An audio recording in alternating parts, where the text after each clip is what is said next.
আমরা লাস্ট ক্লাসে ফল through impedance এই বিষয়টা নিয়ে আলোচনা করছিলাম। ফল থ্রু ইম্পিডেন্স যদি হয় সেক্ষেত্রে তিন ক্যাটাগরির এখানেও আসবে, অর্থাৎ single line to ground fault through impedance, line to line fault through impedance এবং line to ground fault through impedance. আমি লাস্ট ক্লাসে বলেছিলাম যে এই সবগুলোই আমরা আলোচনা করে এসেছি, যে এটা হচ্ছে line to ground fault through impedance. এর এখানে আমরা এইসব কন্ডিশন গুলো বসিয়ে আমরা যে জিনিস পেয়ে এসেছিলাম সেটা হচ্ছে পজিটিভ সিকোয়েন্স, নেগেটিভ সিকোয়েন্স এবং জিরো সিকোয়েন্স কারেন্ট তিনটি সমান, এবং সেটা IA বাই 3 এরকম একটা ভ্যালু আমরা পেয়ে এসেছিলাম। এটা আমাদের প্রয়োজনীয় হয় এবং সেখান থেকে আমরা যেহেতু আমরা জানি যে VA সমান হচ্ছে তিনটে সিকোয়েন্স ভোল্টেজের যোগফল, এবং সেটা আবার আমরা এখান থেকে দেখে এসেছি যে VA মানে হচ্ছে এই যে IA কে যদি বসাই আমরা, এই যে এখানে আছে VA, IA মানে হচ্ছে 3IA1, যেটা এখান থেকে আমরা দেখছি IA1 হচ্ছে 3IA1। এই ভ্যালুটা এখানে বসালে এরকম আসে। তারপরে আমরা এই সব ভ্যালুগুলো বসিয়েছি, VA2, VA1, VA2, VA0 মানগুলো বসানোর পরে, এবং এইটা সলিউশন IA1 সলিউশন করার পরে আমরা এরকম ভ্যালু পেয়ে এসেছিলাম। তারপরে আমরা এটা সিকোয়েন্স নেটওয়ার্কের ইন্টারকানেকশনটা দেখে এসেছিলাম। আমি এইটা যদিও ডায়াগ্রামটা কেটে গেছে, আমরা এটা ফেস টু ফেস ক্লাসের সময় ডায়াগ্রামটা কমপ্লিট করে দেখিয়ে দেবো, কিন্তু তিনটে সিকোয়েন্স কারেন্ট সমান এখানকার মেন ফিচার এটা দাঁড়াচ্ছে। আর এখান থেকে এটা এই পজিটিভ সিকোয়েন্স কারেন্টের মান বার হয়ে গেলেই আর অন্যগুলো বার করা এমন কঠিন কাজ কিছু না, সবই বার হয়ে যাবে। এই সব কারণে এই পজিটিভ সিকোয়েন্স পর্যন্ত দেখানো হলো। আর ফল্ট কারেন্ট মানে তো অবশ্যই IA হচ্ছে ফল্ট কারেন্ট, অথবা IA মানে 3IA1, I1 এর মান বার হলে ফল্ট কারেন্ট মান বার হয়ে যাবে। আর এখানে যেহেতু IA1, IA2, IA0 তিনটি সমান, অতএব IA, IB, IC সব তিনটে ফেজের যদি কারেন্ট বার করার দরকার হয় সেটাও বার হয়ে যাবে। Line to line fault similarly আমরা আলাপ করে এসেছিলাম, সেখান থেকে আমাদের দেখেছিলাম আমরা ঠিক single line to line solid ফল্টে যা হয়েছিল এখানেও তাই দেখছি। Positive sequence, negative sequence current equal to -IA1, এই জিনিসটা এখানেও বহাল আছে। আর এখান থেকে আমরা সলিউশন করে আলটিমেটলি দেখে এসেছিলাম যে পজিটিভ সিকোয়েন্সের কারেন্ট এক্সপ্রেশনটা এরকম এসেছিল, যেটা শুধু ডিফারেন্সটা হচ্ছে সলিড ফল্টের থেকে এই জেডএফটা এখানে ঢুকেছে, সলিড ফল্টের জেডএফ ছিল না, EA divide by Z1 plus Z2, এইটুকু ডিফারেন্স। এবং এখানে একটা কথা মনে রাখার দরকার, যেটা স্টুডেন্টরা প্রায় ভুল করে, লাস্ট ক্লাসে বলে এসেছিলাম, দুটো সিকোয়েন্স কম্পোনেন্ট এখানে, যেহেতু VA1 এবং VA2 আমাদের দুটো সমান, এখান থেকে আমরা দেখবো আর কি, এই যে এখানেই আমাদের আছে সেই জায়গাটা, এখানে আমাদের দেখানো যায়নি, ওটা কেটে গেছে। এইটা এই দুটো জিনিস যেহেতু আমাদের দেখানো যায়নি, আমরা পরে যখন ফেস টু ফেস ক্লাস হবে তখন দেখিয়ে দেবো। এখানে দেখো যে মেন জিনিস যেটা, সেটা হলো যে দুটো সিকোয়েন্স ভোল্টেজ এই single line to ground, line to line solid ফল্টের বেলায় যা হয়েছিল যে দুটো সিকোয়েন্স ভোল্টেজ সমান হয়েছিল, এখানে তা না, কিন্তু এইটুকু ডিফারেন্স এখানে এসছে। তা V1 এবং VA পজিটিভ সিকোয়েন্স এবং নেগেটিভ সিকোয়েন্স কারেন্ট এক্সপ্রেশনটা এইভাবে ইন্টারকানেকশন হতে পারে নেটওয়ার্ক দুটো, আর তাদের পজিটিভ সিকোয়েন্স কারেন্টের পজিশনটা এবং নেগেটিভ সিকোয়েন্স কারেন্টের পজিশনটা এইভাবে আমরা দেখিয়ে দিয়ে এসেছি। যদি line to ground fault through impedance হয় তাহলে আমাদের এরকম ধরনের জিনিসটা আসবে। আমি লাস্ট ক্লাসে বলে এসেছিলাম যে এইটার এক্সপ্রেশনটা, পজিটিভ সিকোয়েন্স কারেন্ট বা ফল্ট কারেন্ট, এটার এক্সপ্রেশনটা আমরা পরীক্ষার জন্য রাখবো না, কারণ এক্সপ্রেশন গুলো রিলেটিভলি বড়, পরীক্ষার সময় মনে রাখা স্টুডেন্টদের কঠিন হতে পারে।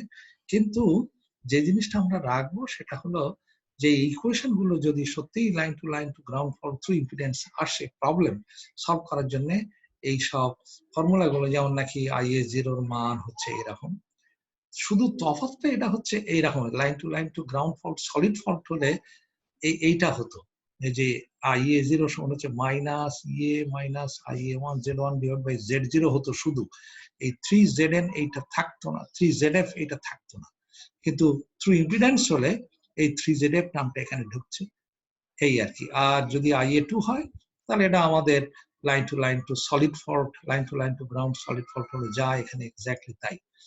তো আমাদের আর IA1 এর এক্সপ্রেশনটা লাস্টে দেখানো হয়েছিল। IA1 হচ্ছে এরকম ধরনের একটা এক্সপ্রেশন।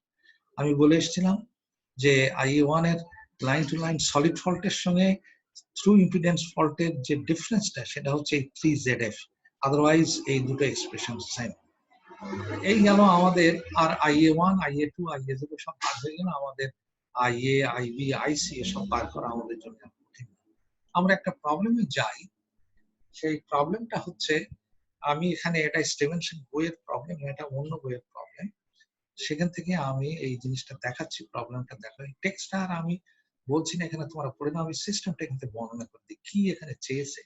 এরকম ধরনের একটা পাওয়ার সিস্টেমের কথা এই টেক্সটে বর্ণনা করা আছে।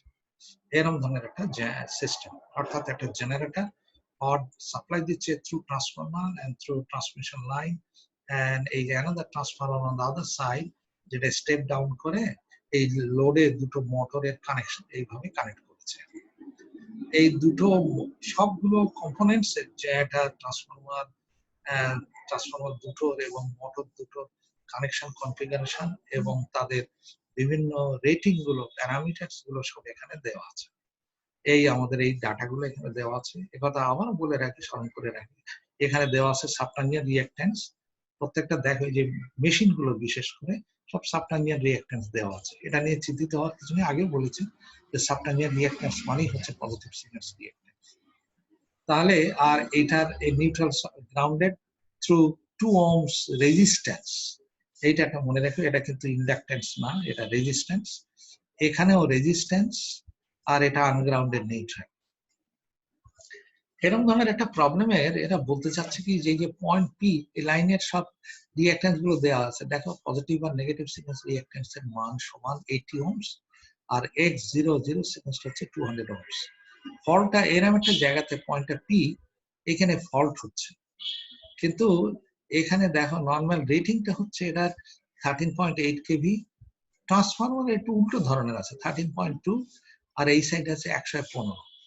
তা এখন যেহেতু জ্যাটা যদি রান যেভাবেই করুক, ভোল্টেজে অপারেট এক্সাইটেশন যাই থাকুক, এখানে বলছে কি এই পয়েন্টে ফল্ট হওয়ার আগে এই পয়েন্টের ভোল্টেজটা ছিল আমাদের 120 কেভি। দেখো এই কথাটা এখানে বলে দিচ্ছে, এই আমাদের প্রবলেমে বলে দিচ্ছে। the pre-fault voltage at P is 200 kV, 120 kV। এই কথা আমাদের প্রবলেম বলে দিচ্ছে। আর এখানে আসছে যে দেখো এইখানেই ফল্ট হবে, এবং বিভিন্ন ক্যাটাগরির ফল্টের জন্য তারা ফল্ট কারেন্ট নির্ণয় করতে বলেছে। Current contribution from both sides, current contribution from generator side আর current contribution from motor side. এই যে মোটর এই সাইড, এই দিকে মোটর, এই মোটর সাইড থেকে কত কারেন্ট, জেনারেটর সাইড থেকে কত কারেন্ট, টোটাল কারেন্ট কত, এইগুলো নির্ণয় করতে বলছে। বিভিন্ন ক্যাটাগরির ফল্ট, ফল্টগুলো হচ্ছে একটা, যেমন line to ground solid fault. এখানে একটা কথা বলে রাখি, পরীক্ষায় যদি এই সলিড কথা না লেখা থাকে তাহলে বুঝবে যে এটা আসলে সলিড ফল্ট। কিন্তু যদি থ্রু ইম্পিডেন্স হয় তাহলে একদম ক্লিয়ারলি বলা থাকবে যে line to ground fault through an impedance, এই এত ওহমস বা এরকম একটা কিছু বলা থাকবে সেখানে। বুঝতে পেরেছো? যদি কিছু না বলা থাকে তাহলে একটা সলিড ফল্ট ধরে নেবে। তাহলে এই কারণে এখানে কয়েকটা প্রবলেম চাচ্ছে। এখানে line to ground fault solid fault, line to ground through 30 ohms resistance, line to line solid fault, line to line through 30 ohms resistance, line to ground solid fault, এবং line to ground through 30 ohms resistance. আচ্ছা, fault takes place at point P. P তে আমাদের fault হচ্ছে, আর P fault voltage বলে দিচ্ছে। এখন তুমি অঙ্কটাকে করতে গেলে এখানে একটা সমস্যা আছে। দেখো যে এই সব 30 MVA, 35 MVA, এখানে 20 MVA, এখানে 10 MVA, তার মানে আর ভোল্টেজ রেটিং ও সব দেখো এখানে 13.8, 13.2, 115, এক এক জায়গায় এক এক ধরনের ভোল্টেজ আছে। এটাকে একটা কমন বেজে সব পি গুলোকে কনভার্ট করতে হবে। যত রিঅ্যাক্ট্যান্স আছে সেই রিঅ্যাক্ট্যান্স গুলোর মান একটা কমন বেজে নিয়ে আসতে হবে। সেটা করতে গিয়ে এখানে দেখো এই যে আমরা বেস ধরছি, জেনারেটরের যে পাওয়ার রেটিংটা সেইটাই আমরা বেস ধরে নিচ্ছি, আর জেনারেটরের যে ভোল্টেজটা 13.8 কেভি সেটা আমরা বেস ধরছি। এই যে 30 MVA আর 13.8 কেভি, এই দুটো বেস ধরছি জেনারেটরের সাইড। এই কথা এখানে বলেছি আমি অন জেনারেটর সার্কিট। তা base on the line side তাহলে কত হবে? এই যে ট্রান্সফরমারের লাইন সাইডে তাহলে বেজ কত হবে? এই সাইডে যদি জেটার থেকে ডেল্টা পর্যন্ত যদি 13.8 কেভি হয়, তাহলে এই সাইডে লাইন সাইডে কত কেভি হবে বেজ, এটা কিন্তু ক্যালকুলেট করতে হবে। এটা তো 13.8 না, 13.2, অতএব এইখানে চেঞ্জ হবে সেটা দেখো। এই যে base voltage on the line side হচ্ছে 13.8 ইন্টু 150 ডিভাইড বাই 13.2, এই যে ভোল্টেজ রেশিওটা 150 ডিভাইড বাই 13.2। এই কথা পিইউ সিস্টেমে আমরা অনেক আলোচনা হয়েছে। অতএব এই সাইডের বেস দাঁড়াচ্ছে লাইন সাইডে 120 কেভি, আর base voltage on the motor side দেখো এই লাইনে এখানকার বেস হচ্ছে এই লাইন সাইডের বেস 120 কেভি। এখন আমরা চাচ্ছি যে এখান থেকে এই মোটর সাইডের বেসটা কত সেটা নির্ণয় করতে। তাহলে এখানে 120 ইন্টু এই 13.2 ডিভাইড বাই 115, তাই হয়েছে আমি 120 13.2 ডিভাইড 115 13.8 কেভি হচ্ছে মোটরের সাইডে। এখন reactance on different parts of the system, এখন আস্তে আস্তে বিভিন্ন রিঅ্যাকট্যান্স গুলো বার করে নাও। জেনারেটরে যেহেতু আমাদের জেনারেটরের পাওয়ারটাকে আমরা বেস পাওয়ার ধরেছি আর ভোল্টেজটাকে বেস ভোল্টেজ, অতএব তাদের রিঅ্যাকট্যান্স এর কোনো মানে চেঞ্জ হবে না।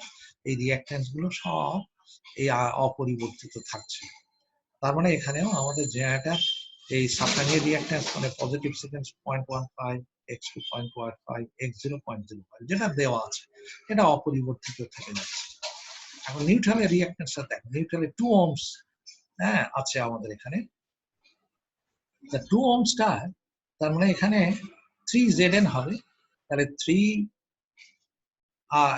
এখানে হচ্ছে এই যে 3 টার্মটা আগে লিখে ফেলেছি, বুঝতে পেরেছো? 3টা এই 3টা হচ্ছে এখানে লেখা হয়েছে 3। যাই হোক, আমাদের অ্যাকচুয়াল রিঅ্যাকট্যান্সটা হচ্ছে নিউট্রালে 2 ডিভাইড বাই বেজ ইম্পিডেন্স। এটা তো ওহমসে আছে, এটা তো পিউতে নিতে হবে। সেই পিউতে নিতে গেলে এখানে বেজ ইম্পিডেন্স, তো বেজ ইম্পিডেন্স হচ্ছে জেনারেটরে এখানে 13.8 কেভি স্কয়ার ডিভাইড বাই 30। এটাকে উপরে নিয়ে গেলে এটা ভেঙে ফেললে এই 30টা নিচে থেকে উপরে ওঠে, আর নিচে হচ্ছে 13.8 কেভি, আর এটা 3 তো আছেই আমাদের, এই যে 3 টাইমস। তাহলে এইটা হলো পিউ। তাহলে জেনারেটরের নিউট্রাল যে ভ্যালুটা হবে সেটা হচ্ছে 0.945 পিউ। এই কথাটা আমরা জেনে রাখলাম। এখানে ট্রান্সফরমার 1 আর 2 এর ভ্যালু আসলে সমান হবে। দেখো ট্রান্সফরমার 1 আর 2 এর রিঅ্যাকট্যান্সটা হচ্ছে 1 যা 2 তাই হবে। এখানে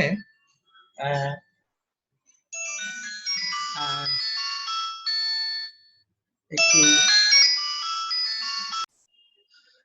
আমরা যা আলোচনা করছিলাম যে তাহলে রিঅ্যাকট্যান্টস বিভিন্ন যে পার্টস কম্পোনেন্টস গুলোর রিঅ্যাকট্যান্টস গুলো নিয়ে আমরা আলোচনা করছিলাম। জেনারেটরের রিঅ্যাকট্যান্সটা এরকম হলো, ট্রান্সফরমার 1 নম্বর ট্রান্সফরমার 2 নম্বর ট্রান্সফরমারের রিঅ্যাকট্যান্সটা একদম এক, একটা কমন বেজের পিউতে নিয়ে গেছি।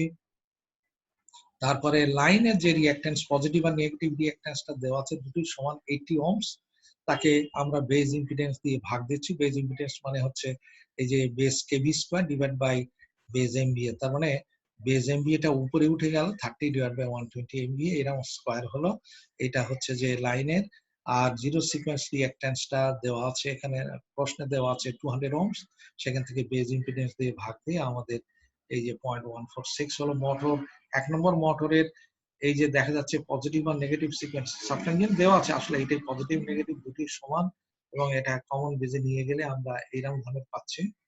এখানে দেখো যে মোটর সাইডের যে রিঅ্যাকট্যান্সটা দেওয়া আছে, মোটর সাইডে দেখো অ্যাকচুয়াল ভোল্টেজ হচ্ছে 12.5, অ্যাকচুয়াল এমভিএ টা হচ্ছে 30.20 এমভিএ। তো সুতরাং এটাকে যদি কমন বেজে নিয়ে মানে কমন বেজে নাও, তাহলে মোটর 1 নম্বর মোটর হচ্ছে old kV divide by new kV base voltage new, এটা square into base MVA base MVA new divide by base MVA old. এইভাবে করে আমাদের এইটা বার হলো, জিরো সিকোয়েন্স রিঅ্যাকট্যান্স বার হলো। আর 1 নম্বর মোটরের নিউট্রালে একটা রিঅ্যাকট্যান্স দেওয়া আছে, রিঅ্যাকট্যান্স বা রেজিস্ট্যান্স, এটা রেজিস্ট্যান্স দেওয়া আছে, তার মান হচ্ছে এরকম 3 ইনটু Zn করলে ওই দেখো 3 ইনটু 2 ডিভাইডেড বাই অ্যাকচুয়াল ইম্পিডেন্সটা 2 divide by base impedance, base impedance হচ্ছে এইটাই 13.2 কেভি স্কয়ার ডিভাইড বাই 30, এই 30টা উপরে উঠে গেলে এইরকম হলো। আমাদের মোটর 2 তে ওই একই জিনিস, পজিটিভ নেগেটিভ সিকোয়েন্স রিঅ্যাকট্যান্সটা কমন বেজে ইউজ করলাম, জিরো সিকোয়েন্সটা আমরা যেটা দেওয়া আছে সেখান থেকে নিউ বেজে আমরা ট্রান্সফার করে এই পিউতে পেলাম। আর ফল পাথের রেজিস্ট্যান্সটা আমাদের হচ্ছে, আমি একটা জিনিস ভুল করছি, এটা কিন্তু রেজিস্ট্যান্স না, তোমাদেরকে বলে দিচ্ছি কি আমি জানি না, এটা রেজিস্ট্যান্স না, এটা কিন্তু রিঅ্যাক্ট্যান্স। এটা কিন্তু রিঅ্যাক্ট্যান্স, এই যে নিউট্রালের যে ইম্পিডেন্সটা আছে রিঅ্যাক্ট্যান্স। শুধু ফল পাথের এইটা রেজিস্ট্যান্স। ফল পাথের রেজিস্ট্যান্সের মানটা আমি এখান থেকে ক্যালকুলেট করে নিয়েছি। ফল পাথে হচ্ছে 30 ohms, আমরা প্রত্যেকটা ক্ষেত্রেই বলে দিচ্ছি 30 ohms করে ফল্ট হচ্ছে ফল পাথের impedance. 30 divide by base impedance বা বেজ রেজিস্ট্যান্স যাই বলি না কেন, সেটা হচ্ছে 120 স্কয়ার ডিভাইড বাই 30। কারণ এই সাইডের বেজ ভোল্টেজটা হচ্ছে, এখানকার বেজ ভোল্টেজটা আমরা আগেই বলে নিয়ে এসেছি 120 কেভি, তাহলে 120 kV square divide by base power তো 30, অতএব আমাদের ফল পাথের রেজিস্ট্যান্সটা হচ্ছে এইটাই, 30 divide by 120 kV square divide by 30, এই 30টা উপরে উঠে গেল, এই আমাদের হলো, এটা পিউতে হলো। এখন আমাদের দেখো পজিটিভ সিকোয়েন্স নেটওয়ার্ক ড্র করলে এই সিস্টেমের পজিটিভ সিকোয়েন্স নেটওয়ার্কটা হচ্ছে, এই সিস্টেমের পজিটিভ সিকোয়েন্স নেটওয়ার্কটা যেটা ট্রান্সফরমার লাইন, ট্রান্সফরমার 2 এবং দুটো মোটর প্যারালাল, এইটাকে এক্স্যাক্টলি আমরা এরকম করছি, যেটা তারপরে হচ্ছে ট্রান্সফরমার 1 নম্বর, ট্রান্সমিশন লাইন, ট্রান্সফরমার 2 নম্বর, আর 1 নম্বর মোটর, 2 নম্বর মোটর, এই দুটো রিঅ্যাক্ট্যান্স, এই রিঅ্যাক্ট্যান্সের মানগুলো ইতিমধ্যে আমরা এখানে সব বার করে এসেছি, সেই ভ্যালুগুলো এখানে বসালাম। এখানে যদি ফল্ট হয়, দেখো এখানে যদি ফল্ট হয়, তাহলে এটা পজিটিভ সিকোয়েন্স নেটওয়ার্ক, এখান দিয়ে যাবে IA1 ফল্ট কারেন্টটা ফ্লো করবে এই পথে। তার মানে এখান থেকে জ্যাটার দিক থেকে এই কারেন্টটা যা ঢুকছে, আর মোটরের দিক থেকে এই কারেন্টটা আসছে, এবং টোটাল পজিটিভ সিকোয়েন্স কারেন্টটা হচ্ছে এই পথে। যেটাকে যদি যেটাকে রিডিউস করো এই নেটওয়ার্কটা, রিডিউস করলে দেখো এখানে এরকম আসবে, এই দুটো প্যারালাল হবে, এই দুটো প্যারালাল ভ্যালুটা হচ্ছে এইরকম, আর এই দুটো সিরিজ হবে, এইটা আর এইটা সিরিজ হবে, তাহলে টোটাল এইটা এই আর এই দুটো সিরিজ মিলে এই রিঅ্যাক্ট্যান্স, আর এই দিক থেকে দুটো সিরিজে রিঅ্যাক্ট্যান্স এই, এটা করলে এরকম ধরনের হলো, এবং আলটিমেটলি এখান থেকে ফাইনাল ইকুইভ্যালেন্ট রিঅ্যাক্ট্যান্সটা আমাদের এরকম ধরনের হলো, ইকুইভ্যালেন্ট নেটওয়ার্কটা এরকম হলো। তারপরে এখানে দেখো এখানেই ফল্ট কারেন্ট I1 ফ্লো করছে, এই দিক থেকে জ্যাটার সাইড, এই দিক থেকে মোটর সাইড, এখানে হচ্ছে I1। তাহলে এইটার ইকুইভ্যালেন্ট সার্কিটটা পজিটিভ সিকোয়েন্স নেটওয়ার্কটা হবে ফল্ট পয়েন্টের প্রিফল ভোল্টেজ, এইটা এই যে সোর্স, এই ফল্ট পয়েন্টে, এই যে ফল্ট পয়েন্টের যেটা প্রিফল ভোল্টেজটা, সেটা কত ছিল 120 কেভি। এই যে প্রশ্নই বলে দিয়েছি, অঙ্কে বলে দিচ্ছিল যে prefault voltage at P is 120 kV, তাই এখানকার বেজও 120 কেভি, তাহলে পিতে কত হলো, পিতে হলো 1 পি, সেই কথা এখানে যে 1 পি, আর এর সঙ্গে এই দুটো প্যারালাল করলে হয়, এই দুটো ব্রাঞ্চ প্যারালাল করলে হচ্ছে এটাই positive sequence reactance, equivalent positive sequence reactance, আমি Z1 দিয়ে বলে দিচ্ছি, যাই এটা রিঅ্যাক্ট্যান্স। এইভাবে নেগেটিভ সিকোয়েন্স রিঅ্যাক্ট্যান্স এক্স্যাক্টলি মান সব এক, শুধু সোর্স গুলো নাই, অতএব এর ভ্যালু নিঃসন্দেহে ওই একদম হুবহু এইটাই হবে, কারণ এর সব প্রত্যেকটা কম্পোনেন্টস এর মান সেম পজিটিভ সিকোয়েন্সের মতনই, অতএব এর ভ্যালুও এই পজিটিভ সিকোয়েন্স রিঅ্যাক্ট্যান্স এর মতনই। এরপরে আসে জিরো সিকোয়েন্স রিঅ্যাক্ট্যান্স। তো জিরো সিকোয়েন্সে আমরা এখানে দেখতে পাচ্ছি, যেহেতু জ্যাটার এই সাইডে ডেল্টা, এই সাইডে ডেল্টা, অতএব এখানে শর্ট, এই সাইডে ডেল্টা, এটা শর্ট হবে, দেখো সেই হিসেবে এখানে তাই হয়েছে, এটা হচ্ছে আমাদের জিরো সিকোয়েন্স। জ্যাটারের নিউট্রালের যে রিঅ্যাক্ট্যান্সের 3 গুণ, জ্যাটার নিজের ওয়াইন্ডিং এর reactance, zero sequence reactance, delta side এখানে ওপেন, এটা শর্ট হলো, ডেল্টা সাইডটা, এটা ওয়াই কানেক্টেড লাইন ট্রান্সফরমার 2, এখানে এসে ডেল্টা হওয়ার ফলে এটা শর্ট, এবং এই সাইডের 1 নম্বর মোটরের নিউট্রাল গ্রাউন্ডেড থ্রু রিঅ্যাক্ট্যান্স, এর ভ্যালু আমরা ক্যালকুলেট করে নিয়ে এসেছি, কিন্তু 2 নম্বর মোটরের নিউট্রাল ওপেন হওয়ার ফলে এটা ওপেন হয়ে যাবে। এখন এখান থেকে দেখো এর ইকুইভ্যালেন্ট সার্কিটটা, এর ইকুইভ্যালেন্ট ভ্যালুটা কি হবে দেখো, এখানে দেখানো এটা কেটে গেল, কিন্তু আলটিমেটলি জিনিসটা দেখো, এইটা হচ্ছে বাঁ দিকে আছে, এটা হচ্ছে জেনারেটরের সাইড, আর এই দিকটা হচ্ছে মোটরের সাইড, কিন্তু আসলে জ্যাটা নিজে কিন্তু কোনো কন্ট্রিবিউট করছে না, লক্ষ্য করেছো, জ্যাটা জিরো সিকোয়েন্স কারেন্ট এখানে ওপেন হওয়ার পরে জেনারেটর নিজে কোনো জিরো সিকোয়েন্স কারেন্ট কন্ট্রিবিউট করছে না, মোটরও নিজে কোনো জ্যাটা sequence zero sequence current contribute করছে না এখানে ওপেন হওয়ার পরে, কিন্তু জিরো সিকোয়েন্স কারেন্টটা তৈরি হচ্ছে, এবং এই পথেই এটা সার্কুলেট করছে, এই দিক থেকে এই যাচ্ছে, এই মোটরের দিক থেকে এই যাচ্ছে, এবং এটা টোটাল জিরো সিকোয়েন্স। এবং এই দুটো রিঅ্যাক্ট্যান্স দেখো, এখান থেকে এইটুকু অন্তত দেখা যাচ্ছে, এই যে 0.0784 এখানে, আর এখানে হচ্ছে দুটো যোগফল, এইটা আর এইটা যেহেতু সিরিজে, এটা হচ্ছে 0.494, এবং এই দুটোকে যদি প্যারালাল করো, প্যারালাল করলেই সেটি হচ্ছে ইকুইভ্যালেন্ট। এটা Z0 হচ্ছে J.067, এটা হচ্ছে জিরো সিকোয়েন্স রিঅ্যাক্ট্যান্স। তাহলে আমাদের কি দাঁড়াচ্ছে যে সিঙ্গেল লাইন টু গ্রাউন্ড ফল্টের যখন সলিড ফল্ট হচ্ছে, আমাদের পজিটিভ সিকোয়েন্সের কারেন্টের এক্সপ্রেশন হচ্ছে VA divide by Z1 plus Z2 plus Z0। তো V1 এর মান 1 p, আর এখানে হচ্ছে এই তিনটে তখন সিরিজে হয়, এই তিনটে নেটওয়ার্ক, এইটা এইটা এবং জিরো সিকোয়েন্স নেটওয়ার্ক, এইটা তিনটে সিরিজে হলে এই VA divide by Z1 plus Z2 plus Z0, এইসব ভ্যালু আমাদের Z1 Z2 Z0 ক্যালকুলেট করা, এখান থেকে আমাদের VF বার হয়ে গেল। এই VF এর এই IA1 বার হয়ে গেল। IA1 মানে IA2 IA0, যেহেতু সিঙ্গেল লাইন টু গ্রাউন্ড ফল্টের কন্ডিশনই এইটাই। অতএব ফল্ট কারেন্টটা হচ্ছে IA is equal to IF is equal to 3IA1। তার মানে এই IA1 এর 3 গুণ হচ্ছে ফল্ট কারেন্ট। এখন এটা যদি পরীক্ষার সময় না চায় যে অ্যাকচুয়াল ভ্যালুটা কত, তোমার এখানে ক্যালকুলেট দরকার নেই, এখানে বেস কারেন্ট ক্যালকুলেট করে সেইটাকে বেস কারেন্ট দিয়ে গুণ দিয়ে দিয়ে অ্যাকচুয়ালি ফল্ট কারেন্টটা মান বার করে দিয়েছে। এটা পরীক্ষার সময় যদি না চায় অ্যাকচুয়াল ইউনিটে কত ফল্ট কারেন্টের মান, একদম যাওয়ার কোনো দরকার নেই, কারণ এখানে ভুল হলে আমার মুশকিল। ভুল হলে আমি বাধ্য হয়ে কিছু মার্ক না কেটে তো পারবো না, কারণ তুমি ভুল উত্তর করেছো, আমি চাইনি। তারপরে এই জন্যই যদি শুধু ফল্ট কারেন্ট চাই, পিউতে রেখে দাও, এটুকু এনাফ। এখন আসছে যে যদি আমরা চাই যে জেনারেটর সাইড থেকে কত ফল্ট কারেন্ট কন্ট্রিবিউট হচ্ছে, মোটর সাইড থেকে কত ফল্ট কারেন্ট কন্ট্রিবিউট হচ্ছে, এটা ক্যালকুলেট করতে, তা তুমি পজিটিভ সিকোয়েন্সে দেখো, এইটা হচ্ছে পজিটিভ সিকোয়েন্স কারেন্ট, আর এই দিক থেকে হচ্ছে জেনারেটর সাইড, এই দিক থেকে হচ্ছে মোটর সাইড। তার মানে এই কারেন্টটা কারেন্ট ডিভিশন রুল ধরে, এইটা জেনারেটর দিক থেকে এত কারেন্ট, মোটর দিক থেকে এত কারেন্ট, এইটা আমি দেখো এখানেই বার করে নিয়েছি যে পজিটিভ সিরিজ নেটওয়ার্কে থেকেই এই অঙ্কটা করেছি আমি। Fault current contribution from generator side I1G নামকরণ করেছি, বুঝতে পেরেছো? তাহলে সেইটা হচ্ছে যে টোটাল পজিটিভ সিরিজ কারেন্ট, এর সঙ্গে দেখো এই ভ্যালুটা করেছে। এটা তো নিশ্চয়ই বুঝতে পারছো তোমরা আমাদের ফার্স্ট ইয়ার সেকেন্ড ইয়ারের নলেজ থেকে, first year second semester knowledge থেকে, যে এই কারেন্টটা যদি চাই কত, তাহলে এই কারেন্টটা ইনটু এই ভ্যালু ডিভাইড বাই এই ভ্যালু, এই ভ্যালু ডিভাইড বাই এই দুটো যোগফল, এটাই আমরা আগে থেকে দেখে এসছি। সুতরাং এইটা আমাদের আগেই জানা। তো তোমরা তাহলে আমাদের এইভাবে দেখো, এই যে কারেন্টের কন্ট্রিবিউশন গুলো আমরা বার করে নিয়ে এসেছি, যেটা এখানে আসছে যে total positive sequence current into এই মোটরের দিক থেকে যে রিঅ্যাকট্যান্স ডিভাইড বাই দুই reactance, current division rule simple. এখান থেকে বার হয়ে গেল মোটরের দিক থেকে, জেনারেটরের দিক থেকে কত কন্ট্রিবিউশন, আর মোটরের দিক থেকে কন্ট্রিবিউশন হচ্ছে, এটা আমরা সিম্পল এইভাবে বার করতে পারি বা কারেন্ট ডিভিশন দিয়ে বার করতে পারি, যে পজিটিভ সিরিজ কারেন্ট থেকে এই জেনারেটরের কন্ট্রিবিউশনটা বিয়োগ দিলেই মোটরের সাইডের কন্ট্রিবিউশন বার হয়ে যাবে, এটাও করতে পারি। তো নেগেটিভ সিকোয়েন্সের মান একদম এক হবে এই কারণে যে পজিটিভ আর নেগেটিভ সিকোয়েন্স নেটওয়ার্ক দুটো একদম সেম, রিঅ্যাকট্যান্স সেম। সুতরাং যে এই ভ্যালুগুলো ঠিক পজিটিভ সিকোয়েন্স রিঅ্যাকট্যান্সের যেভাবে কন্ট্রিবিউশন হয়েছে তাই হবে। এখন আমরা জিরো সিকোয়েন্সটা দেখি।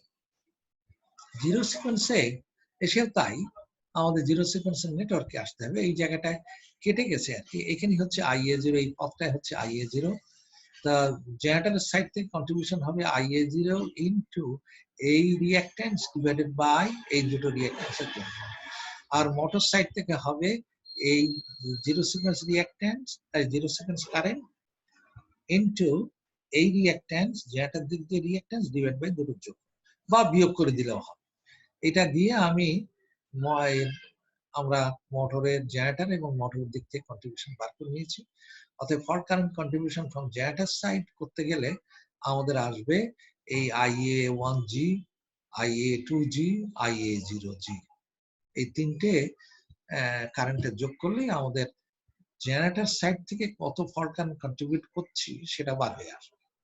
Similarly fault current contribution from motor, এখানেও তাই, পজিটিভ সিকোয়েন্স কারেন্টের মোটরের দিক থেকে কত, নেগেটিভ সিকোয়েন্স মোটরের দিক থেকে কত, এবং জিরো সিকোয়েন্স কারেন্টের মোটরের দিক থেকে কত, তিন কারেন্টের যোগ করলে আমাদের এর আমাদের, তাহলে আমাদের টোটাল ফল্ট কারেন্ট এইভাবে হলো। এখন যদি line to ground fault impedance, তাহলে আমাদের কেমন হবে সেটা করতে গেলে আমাদের এখানে দেখতেই পাচ্ছি যে আমরা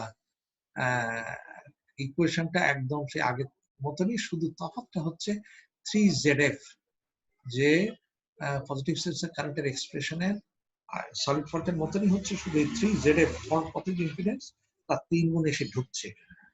তাহলে এই ভ্যালুটা আমাদের আগে আমরা ক্যালকুলেট করা আছে যে 1 VF এর মান 1 পিউ ডিভাইড বাই 3 রিঅ্যাকট্যান্স এর মান প্লাস 3ZF, 3 এই ZF এর মান এইটা ছিল, এটা রেজিস্ট্যান্স কিন্তু, যার ফলে এর আগে জে নাই, এটা মনে রেখো। তাহলে এই টার্মটা এরকম হলো, কারেন্টটা এরকম মান বার, এটা হচ্ছে পজিটিভ সিরিজ কারেন্ট। তাহলে ফল্ট কারেন্টটা হবে আমাদের IF equal to IA into 3IA1, এটা 3 গুণ করলেই আমাদের ফল্ট কারেন্টটা বার। যদি কন্ট্রিবিউশন বার করার দরকার হয় তাহলে একদম এই ফর্মুলা যেভাবে বার করা হয়েছে নিজের একটু করতে হবে। এখানে এই যে টোটাল ফল্ট আমাদের বার হয়েছে, এখন যদি আমরা চাই যে fault current contribution from motor side কত, জেনারেটর সাইড কত, তাহলে এই যে তিনটে সিকোয়েন্স কারেন্ট তো এক, এবং এই তিনটে সিকোয়েন্স কারেন্ট যেহেতু এক, অতএব আমরা এই নেটওয়ার্ক থেকেই বার করতে পারবো, একদম হুবহু এই নেটওয়ার্ক। শুধু এই ফল্ট পথে একটা রেজিস্ট্যান্স ছিল এখানে, বুঝতে পেরেছো, ফল্ট পথের একটা রেজিস্ট্যান্স ছিল, আদারওয়াইজ সেই কারেন্টটা আমাদের জানা আছে থ্রি রেজিস্ট্যান্স হওয়ার পরে। তাহলে এই দিক থেকে কন্ট্রিবিউশন, এই দিক থেকে contribution, just current division rule, আগের মতনই কারেন্ট ডিভিশন রুল করে করে আমরা এই কারেন্টটা বার করে ফেলতে পারি, এবং ওইভাবেই আমরা বার করেছি। এটা আমি আর দেখাইনি, এটা তোমাদের উপরে ছেড়ে রেখেছি, এটা আমি আশা করছি তোমরা করতে পারবে। এইভাবে দেখো, এখানে লাইন টু লাইন ফল্টেরও দেখানো হয়েছে কি করে হবে line to line fault, solid fault আর কি। এখানকার ফর্মুলা দিয়েছি, বসিয়ে দাও, ভ্যালুগুলো বার হয়ে এসছে। আর IA1 সমান হচ্ছে মাইনাস IA2, এর ভ্যালু আমাদের জানা। IA2 মানে এই ধরনের হলো IA0 to 0, আমরা আগেই জানি যে লাইন টু লাইন ফল্টে কোনো 0 সেকেন্ডস কারেন্ট থাকবে না। তাহলে আমাদের ফল্ট কারেন্টটা হচ্ছে, আমাদের ফল্ট কারেন্টটা হচ্ছে IB অথবা মাইনাস IC, যেটা আগে আমরা জানি, ইকুয়েশন ডিডিউস করার সময় আমরা দেখে এসছি না। এখন যদি ফল্ট কারেন্ট চাই, তো দেখো IF equal IB equal to IB যে মান এখানে বসিয়েছি, square IA1 AI2 plus AI0, এইসব জিনিসগুলো কিন্তু আমি বারবার করে বলেছি আগেই, সেই সিমেট্রিক্যাল কম্পোনেন্ট বোঝানোর সময় এই সেটগুলো আমাদের খুব মুখস্থ রাখার দরকার হয়। তাই স্কয়ার ইন্টু IA1 এর মান বসাও, A ইন্টু IA2 মান বসাও, IA0 তো 0, এইখানে বসালে এই ভ্যালু হলো, এই ভ্যালু হলো A এর মান বসাও, স্কয়ার এর মান বসাও, বসালে আলটিমেটলি IF এর মান এরকম একটা, হ্যাঁ এরকম একটা হলো, এরকম একটা হলো মানে হচ্ছে অ্যাকচুয়ালি ম্যাগনিটিউড ফল্ট কারেন্টের এই দুটো গুণ করে এরকম ধরনের ফল্ট কারেন্ট কন্ট্রিবিউশনটাও এক্স্যাক্ট এরকম ধরনের হবে। ইকুইভ্যালেন্স সার্কিট তো আমাদের জানা, এখানে পজিটিভ আর নেগেটিভ দুটো নেটওয়ার্ক হচ্ছে, জিরো সিকোয়েন্স কিন্তু নাই। তার মানে এই যে এখানে শুধু এরকম ধরনের নেটওয়ার্ক গুলো হবে, মান যা হওয়ার তো হবে, সেটা ফল্ট থ্রু ইম্পিডেন্স এর মানে এই এখানে একটা ইম্পিডেন্স এর মধ্যে ফল্ট হবে লাইন টু লাইন, ঠিক আছে তো, লাইন টু লাইনে সেটা হচ্ছে যে ইকুয়েশনটা, তাহলে আমাদের কন্ট্রিবিউশনটা ওইভাবেই বার হয়ে আসবে। তো এইটা এখানে আর আমরা দেখাইনি, তোমরা নিজেরাই এখান থেকে করে নিতে হবে। এখানে আমি একটুখানি দেখিয়ে রেখেছি পজিটিভ সিরিজ কম্পোনেন্টের, দেখো মানটা কি করে নির্ণয় করেছে। এই যে এই হলো আমাদের পজিটিভ সিরিজ কারেন্টের মান, এইটা ইনটু ওই যে দুই সাইডে ডিভিশন করেছে, কারেন্ট ডিভিশন করে পজিটিভ সিরিজ নেটওয়ার্কের, এটা একদম পজিটিভ আর নেগেটিভ সিগন্যাল এই নেটওয়ার্ক আমরা ব্যবহার করতে পারবো, কোনো অসুবিধা হবে। নেগেটিভ সিগন্যালসের বেলায়ও এই নেটওয়ার্ক, যেহেতু ভ্যালুগুলো সব সেম। জিরো সিগন্যালসের নেটওয়ার্কের বেলায় আমরা এই যে এইখানকার মতো এই নেটওয়ার্কই ব্যবহার করি। এই করে এখানে আমাদের লাইন টু লাইন ফল্টের সব কন্ট্রিবিউশন গুলো বার হয়ে এসছে, ঠিক আছে তো। নেগেটিভ সিগন্যালসে তাই, জিরো সিগন্যালসে এইভাবে বার করে এসছে। এই আমাদের টোটাল ফল্ট কারেন্টের জেনারেটর সাইডের কন্ট্রিবিউশন, মোটর সাইডের কন্ট্রিবিউশন সব বার হয়ে গেছে। Line to line fault through impedance 30 ohms, এই ফর্মুলা এখানে বসে দিয়েছি, আমি আর দেখিনি, এই পর্যন্ত আমাদের আছে। আমরা লাস্ট আমার মনে হয় এইখানে রাখি, না হলে তোমাদের এটা লম্বা হয়ে যাচ্ছে, আমাদের মেমোরি সাইজ অনেক বড় হয়ে যাচ্ছে।